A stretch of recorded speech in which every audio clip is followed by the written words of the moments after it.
congratulations on being part of, in my humble opinion, one of the best shows on television.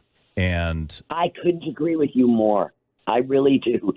I don't know if I'm allowed to say that, but, I just feel like this is going to go down in history, this show. I really believe. it will. It'll be up there with, The Sopranos and MASH and all these great, great shows. Exactly. What I'm really scared of, some of those shows had some questionable final episodes. Exactly. I'm sure this won't be the case with Mrs. Maisel. It just seems like every part of this show, from the acting, the writing, the camera work, the wardrobe, the music, everything seemed to fit perfectly. Well, I just saw the last episode at our final event in L.A. 2 nights ago, and I'm telling you, I feel the same way you do. You fall in love with the show. It's going to end sometime, and then you see the last episode, and you're like, what? It just doesn't do it. This plane lands in a way that I think you will never forget. I mean, it is remarkable what Amy did with this last show. It's not like all the questions are answered and all the stories are tied up, because it's about human beings who are constantly moving through time and space. But you will be very satisfied, I feel sure. It's so good. It's so good. Well, I can't wait. I mean, I'm sad. At the same time, I'm very excited about it. And thankfully, we live in the age where I can just keep watching the series over and over again. I know, exactly. And there's so much to it that when you revisit it, you go, oh, I missed that, or I missed that. It's really dense in that way. Was it super secret? Like you said, you just saw the episode. Did they, it must have been the set must have been locked down. The scripts, did they have decoy scripts and stuff like that, like they did for The Sopranos? Well, we didn't do that, but they did. First of all, this was the first season. I don't know why they did this, but they showed the press that we did initially before the season dropped. They showed them the whole season. And every other season, it had been like I would do press and I'd go, well, I can't tell you that. I can't tell you that. But this time, they had given the journalists a chance to see the whole thing. And obviously, they'd asked them not to publish spoilers until after the season drops. But I have to tell you that I don't know if anybody thought that we were going to go 5 seasons. Everything is, television is fragile, as you know. Audiences are fickle. So the fact that everybody stuck with us all this time is so, so exciting. And I think Amy and Dan, when we knew it was our last season, when we started, they felt enormous responsibility to us as actors to make sure that our characters were honored as we said goodbye, and also to the audience. They really worked really, really hard to make sure that they, really tied this up in a way that would satisfy audiences. Very exciting.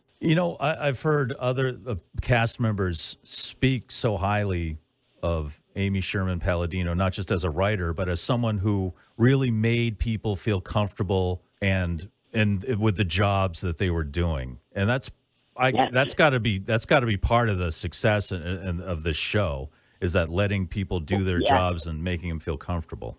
And also, it's in every business, I'm sure in your business, my business, there's a class system. But ultimately, when you're part of an ensemble and you were all, because I was trying to figure it out when we were ending, they sent us the links to see the season. And I didn't watch it. I didn't want to. And I don't really like watching myself, particularly, especially if I'm still working. But I really did want to enjoy it as it was metered out to the audience. But I was going, why did this work so well? I've been in so many things, and everything you think is going to be this. You start off, it's the first day. This is going to be the greatest thing I've ever been a part of. And then, it descends after that.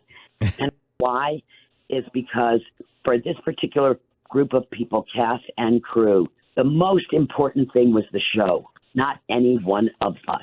And therefore, everybody wanted to bring their A game to accomplishing this. And I think that's what Amy and Dan did, was in terms of the hierarchy, there was only one star, and that was the story we were telling. That was really a good move on their part. Do you know what I mean?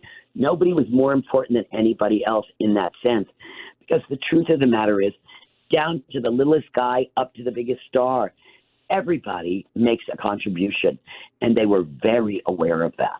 Now, I want to ask you, as a woman who's been in show business for quite a while, the story of Midge Maisel is an amazing one. Her persistence, her tenacity. And did you experience things as you worked your way through your career, the same things that she experienced, the resistance from the old boy network and insecure men knowing that you're of a great talent but feeling threatened? I mean, all that was there.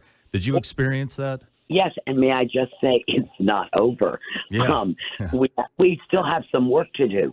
It's shows like this that I think, what was so smart about them making it a period piece and making it from the 50s is it almost gives you an opportunity to look at contemporary life and go, oh, wait, that's happening. Yeah. You know what I mean?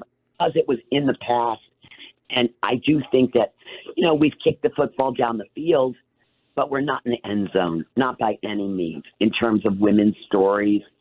And, the other thing that I never said this when we were doing the series, but I can't think of any other television show where five of the regular 7 characters, which is, the 2 families, the Maisels, the Weissmans, and Susie, those 7 characters, 5 of us are over 50.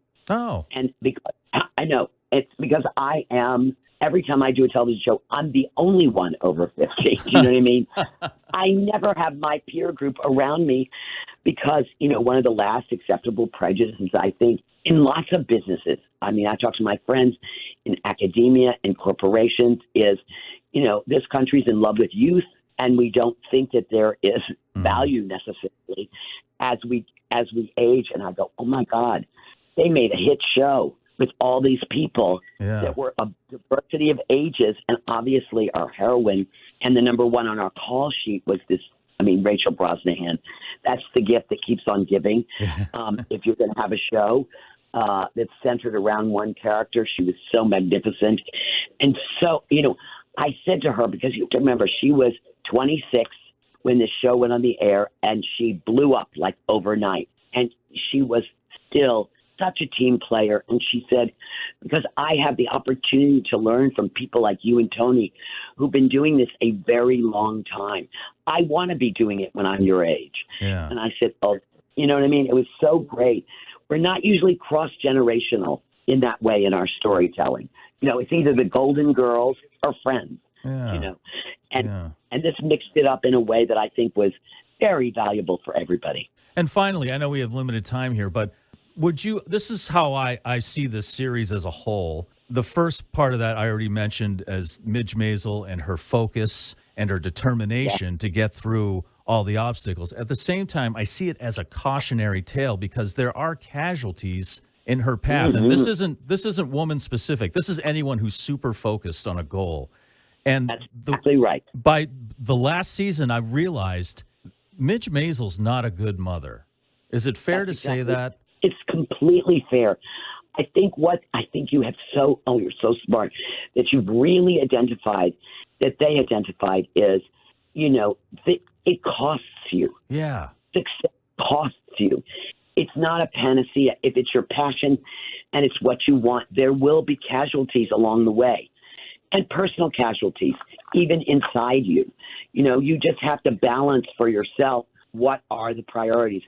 And when you see the last episode, I think that what you just identified will be very well told. The opening, the first episode of this season and that opening scene, and I'm like, who are these people? Who is this? And I'm like, oh my God. I was like, children. Yeah. And then, and you think, and that at that moment, I'm thinking back, I'm like, they're always left behind. They're always forgotten about. They're always in front of a TV, and even the grandparents, who love them very much, but still they're kind of like left in the background, maybe even neglected. I hate to use a word like that. If you go from the 50s to now, the 50s were seen and not heard. Yeah. Children were fed in a different room, and we have really changed that. I'm from the generation where they called us helicopter parents. Yes. You know what I mean? But when I was raising my children, I went, I don't remember my parents ever knowing what my homework was, much less helping me with it. Do you know what I mean? Yeah. And now We are, and I'm sure the pendulum has swung too far. We are so interfaced with our children and their lives. But when I was growing up, that wasn't true. And I think that's also partly the time period. But I think it's also what the price of being an ambitious woman was about.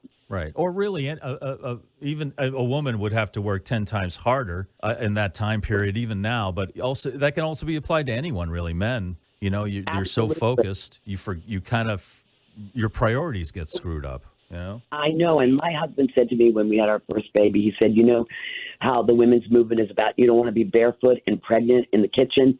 He said, well, I don't want to be like my father and miss my children growing up. Yes. Because he was the provider. He was gone all day. He came home. He was exhausted.